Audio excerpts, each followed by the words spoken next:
Guys welcome to my channel Balaji blogger. చలో మనం ఫిషింగ్కి వచ్చేసాం గాయస్. మనం ఇంకో ప్లేస్ ఇది, దాని పక్కనే ఇంతకుముందు మనం బొచ్చల రవ్వలు కొట్టాం కదా, దాని పక్కనే. ఈ ఎండకి కొద్దిగా షికార్ రాలేకపోతున్నాం. ఈరోజు వచ్చాం చాలా రోజుల తర్వాత షికార్కి. చూద్దాం ఏం కొడతాము ఏంది, వీడియోలో చూపిస్తా. మనం బయట కలిపేసి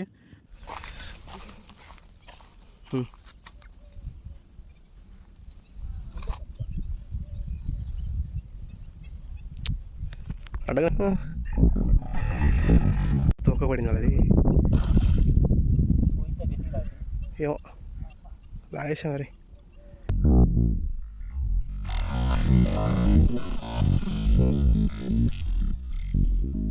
పోగొట్టబోద్ది.